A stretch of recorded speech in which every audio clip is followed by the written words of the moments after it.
सर्वस्वरूपे सर्वेसे सर्वशक्ति समन्विते भयवस्त्राई no देवी दुर्गे देवी नमोस्तुते। दोस्तों जय माता दी।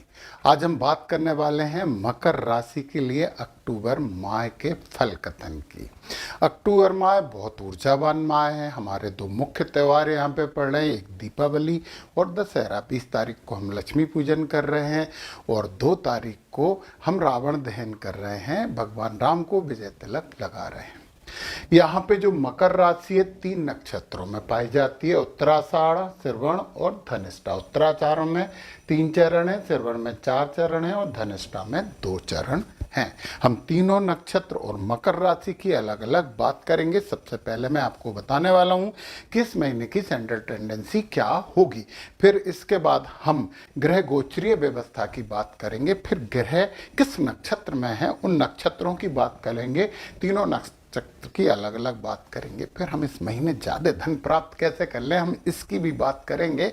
और अंत में मैं बताऊंगा कि दीपावली और दशहरे पे आप जो पूजन करते हैं उसके अलावा आपको और क्या विशेष कर लेना चाहिए जिससे आपके जीवन में शुभता आ जाए। परंतु मकर राशि के लिए अक्टूबर माह के लिए एक बहुत महत्वपूर्ण डायलॉग है, जीत तो आप सकते हैं परंतु जब आप चाहें तो। अपने कार्य और निवेश पर पूरा ध्यान दीजिए। परिवार और स्वास्थ्य दोनों पर ध्यान केंद्रित करिए। अनावश्यक खर्च मत करिए और तनाव तो बिल्कुल नहीं लें। शनिवार को काले तिल दान करें और शनि महाराज को काला वस्त्र चढ़ाएं तो बड़ी शुभता आपके लिए होने वाली है। अब हम बात करते हैं आपकी ग्रही व्यवस्था की। ये आपकी चंद्र राशि है, तो चंद्र राशि में ये आपके राशि स्वामी हैं और राशि स्वामी देखिए जरा आपके कहाँ बैठे हैं। राशि स्वामी आपके बैठे हैं पराक्रम भाव में।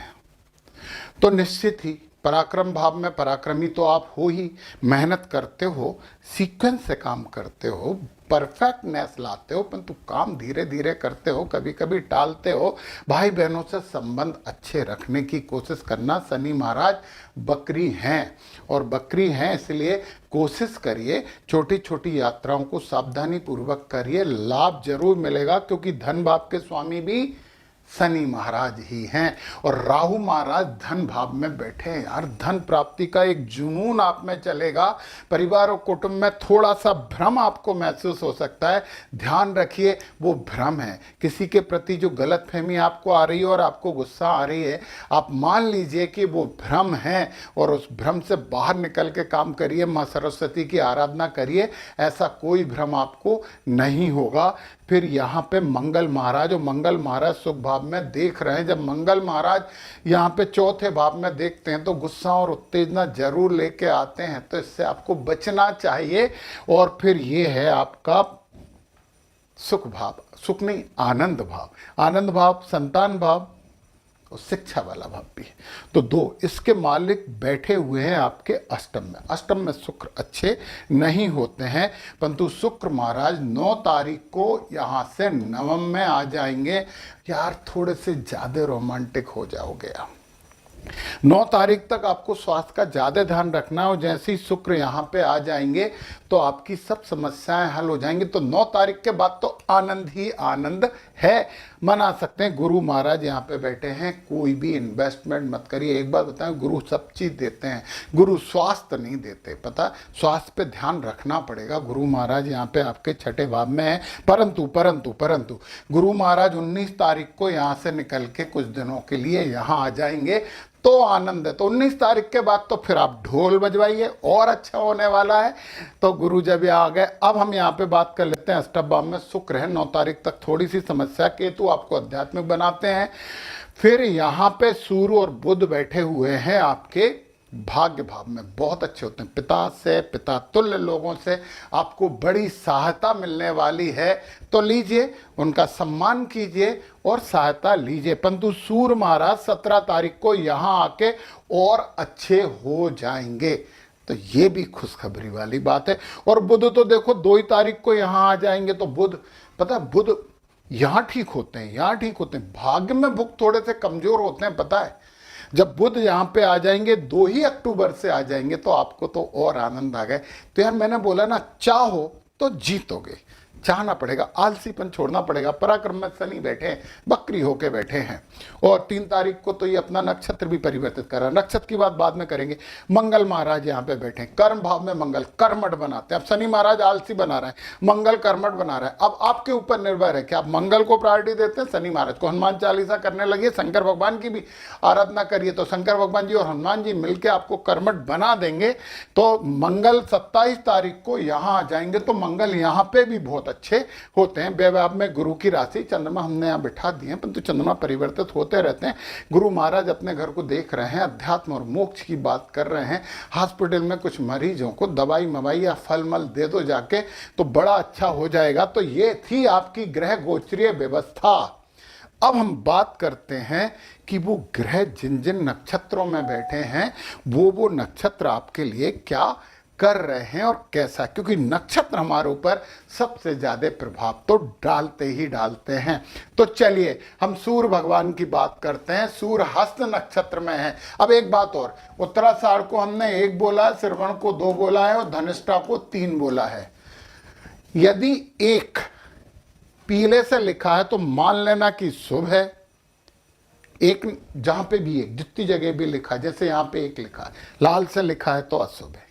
तो अशुभ नक्षत्रों को हम शुभ करने की कोशिश करेंगे। शुभ नहीं करेंगे तो उनकी अशुभता तो कम से कम कर ही लेंगे।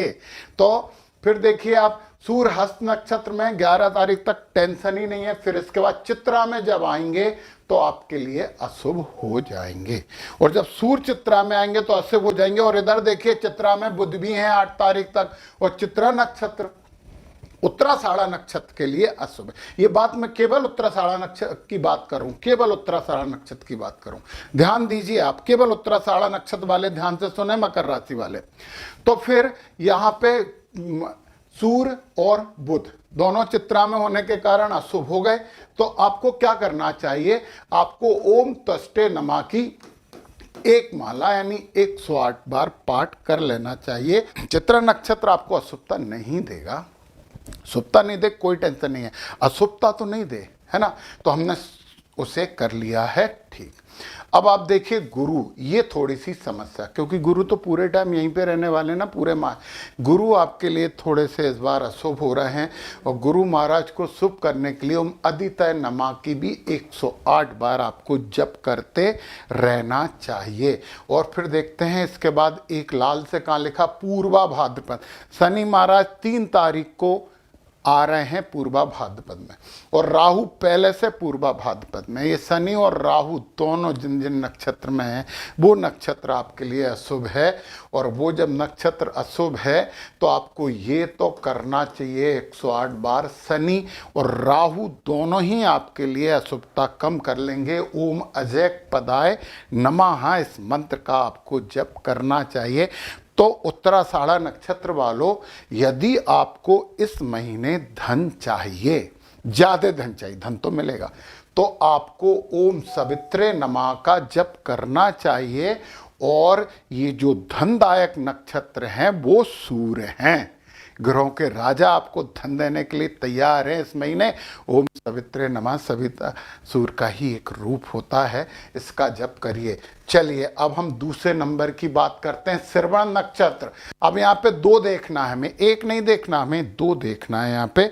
जब हम 2 देखते हैं तो हस्त शुभ है, चित्रा शुभ है, परंतु स्वाति अशुभ हो गया। अच्छा, स्वाति में मंगल भी हैं, तो 12 तारीख तक मंगल अशुभ हो गए, और 24 तारीख के बाद सूर्य अशुभ नक्षत्र में जाएंगे। तो 24 तारीख के बाद ये महीना तो निकल ही जाएगा ना।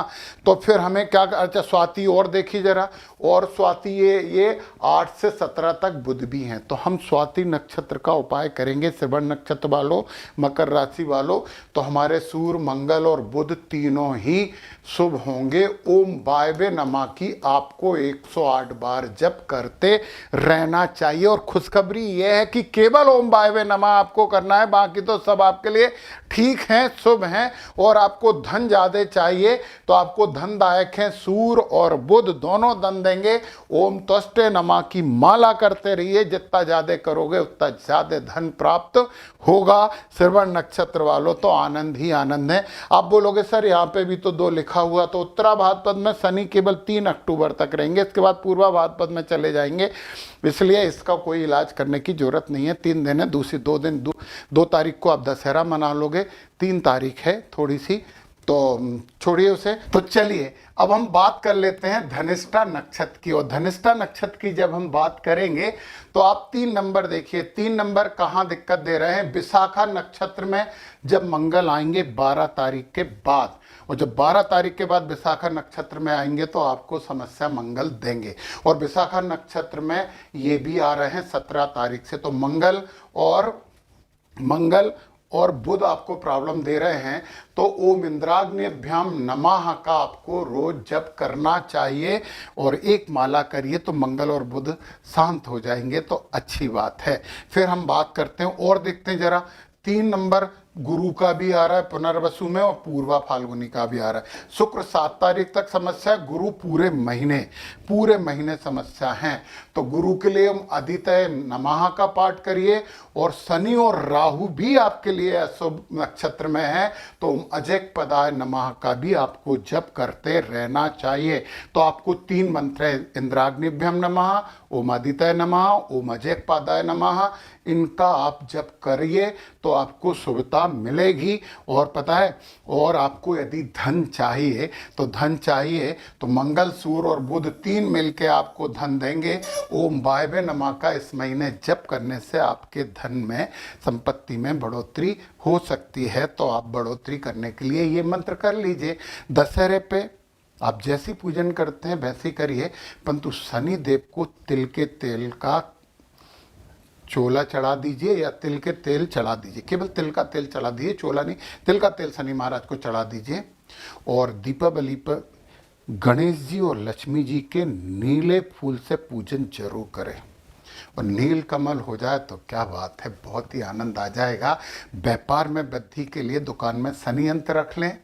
नौकरी में शनिवार को काली रुद्र व सरसों का तेल दान करें, नौकरी में सुविधा हो जाएगी। दाम्पत्य जीवन में विवाद से बचना है। जीवन साथी के संग पीपल के वृक्ष पर दीपक जलाएं, पति पत्नी दोनों जाएं। और धन चाहिए तो तिजोरी में लोहे का एक छोटा पात्र जरूर रख लें, ये सब शुभ होगा। तो मैंने बोला है, चाहो जीतोगे। जय